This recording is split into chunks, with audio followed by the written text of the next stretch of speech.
Hello दोस्तों, स्वागत है आपका हमारी इस नई वीडियो में। आप देख रहे हैं आपका अपना यूट्यूब चैनल अप्रेंटिसशिप गाइड, जिसमें है all about apprenticeship training. Hindustan copper limited के खेतरी कॉम्प्लेक्स की ओर से रिक्रूटमेंट है वो निकल के आई थी वेरियस पदों के लिए, जिसके रिगार्डिंग मैंने एक शॉर्ट वीडियो बना के आप लोगों को पहले इंटीमेट है वो कर दिया था। अब एचसीएल की ऑफिशियल वेबसाइट पे जो इसका डिटेल एडवर्टीजमेंट है वो जारी कर दिया गया, जो कि आप रीड आउट कर सकते हो। Recruitment for workman post in Khetri copper complex.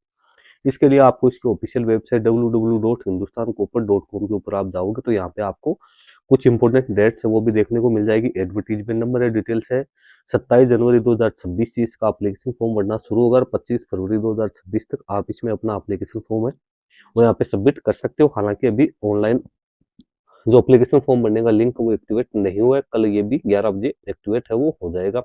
मैंने इसका डिटेल एडवर्टीजमेंट ऑलरेडी यहाँ पे डाउनलोड कर लिया। अब यहाँ पे जो वैकेंसी निकाली गई चार्जमैन इलेक्ट्रिकल की 4 है, इलेक्ट्रीशियन ए की 2 है, इलेक्ट्रीशियन बी की 3 है, डब्ल्यूईडी बी की यहाँ पे 4 वैकेंसी है, डब्ल्यूईडी सी की 5 वैकेंसी है। टोटल 18 वैकेंसी निकाली गई, जिसमें अनरिजर्व की 5, एससी की 2, एसटी की 4, ओबीसी एनसीएल की 1 और ईडब्ल्यूएस कैटेगरी के लिए 6 वैकेंसी निकाली गई।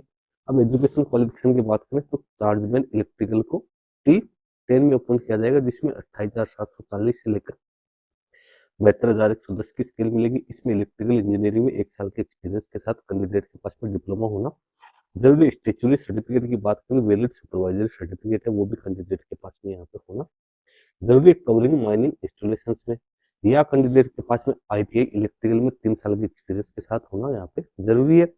या कैंडिडेट 10th पास आउट होने के साथ साथ 5 साल का एक्सपीरियंस है माइनिंग इंस्टॉलेशन में as a supervisor after acquiring supervisor certificate है वो भी यहाँ पे होना जरूरी है। तो ये वेरियस यहाँ पे एजुकेशन क्वालिफिकेशन दे रखी है। इलेक्ट्रीशियन ए टी जिसमें 28,430 से लेकर 59,700 की स्केल मिलेगी। ITI electrical with 4 year experience experience as electrician या 10th क्लास पास आउट होने के साथ 7 साल का एक्सपीरियंस यहाँ पे मांगा गया है।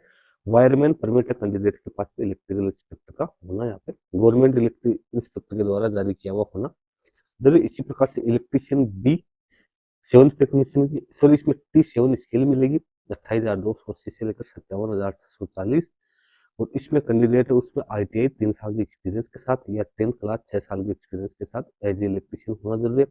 वायरमैन परमिट है वो भी यहाँ पे कैंडिडेट के पास में होना जरूरी है। डब्ल्यूईडी की बात करें तो इसमें भी T7 पे स्केल मिलेगी। Diploma with 1 year experience in relevant field या graduate BA BSc BCom BBA with 1 year experience in relevant field या apprenticeship with 3 year of experience in relevant field या class 10 6 year experience in the relevant field. First class winding engine driver का certificate होना जरूरी है।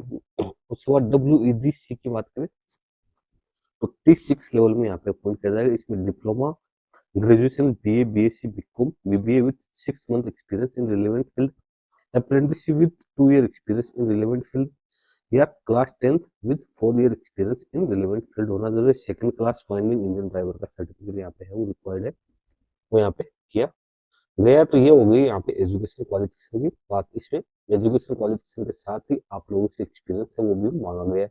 Application form 25 फरवरी 2026 को आप यहाँ पे इसमें फिलअप है वो कर पाएंगे।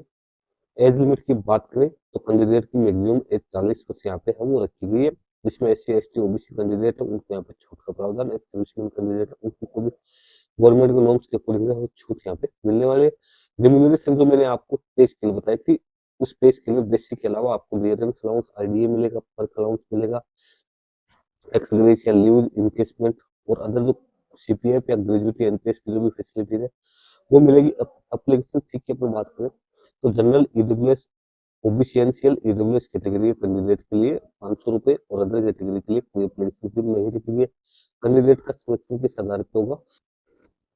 कैंडिडेट का सिलेक्शन सबसे पहले यहाँ पे रिटन टेस्ट कंडक्ट किया जाएगा, फिर ट्रेड टेस्ट और राइटिंग एबिलिटी टेस्ट वो कंडक्ट है वो किया जाएगा। मैक्सिमम मार्क्स से रिटन टेस्ट के 100 यहाँ पे रहने वाले और सेकंड लेवल का जो टेस्ट होगा trade test writing ability test वो ओनली क्वालिफाइंग नेचर का ही होगा।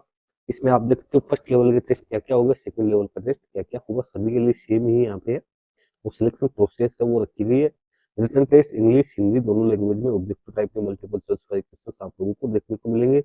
रिटन टेस्ट क्वेश्चन पेपर है उसमें क्या क्या आएंगे तो सब्जेक्ट नॉलेज के 80 मार्क्स और जनरल नॉलेज के 20 मार्क्स यहाँ पे है वो रहने वाले आपसे ट्रेड से संबंधित ही यहाँ पे क्वेश्चन आएंगे। क्वालिफाइंग मार्क्स है वो क्या रहेंगे उसके बारे में भी आपको यहाँ पे पूरी डिटेल से वो दे रखिए। कैटेगरी वाइज एप्लीकेशन फॉर्म भरने के लिए आपको इसकी ऑफिशियल वेबसाइट के माध्यम से अपना एप्लीकेशन फॉर्म है वो यहाँ पे सबमिट करना है। क्या क्या डॉक्यूमेंट्स आपको अपलोड करने हैं, क्या क्या डॉक्यूमेंट आपके डिटेल्स के अंदर है वो दे रखिए। तो एप्लीकेशन फॉर्म भरने का लिंक जैसे ही कल एक्टिवेट हो जाएगा तो उसके बाद में आप इसमें अपना एप्लीकेशन फॉर्म है वो यहाँ पे सबमिट कर सकते हो। प्रोबेशन और कंफर्मेशन की बात करें तो सिलेक्टेड कैंडिडेट को शुरुआती 6 महीने के लिए प्रोबेशन पीरियड पर रखा जाएगा।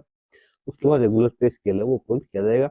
एडमिट कार्ड वगैरह सब है, इसकी ईमेल आईडी है उसके ऊपर ही आपको देखने को है वो मिलेगा। सारी जानकारी आपको टाइम टू टाइम इसकी ऑफिशियल वेबसाइट पर देखने को मिल जाएगा। तो दोस्तों इस वीडियो में इतना ही। वीडियो अच्छा लगे तो लाइक शेयर करना, वो पूरी क्वेश्चन से आप कमेंट करके बता सकते हो। धन्यवाद एंड बाय बाय।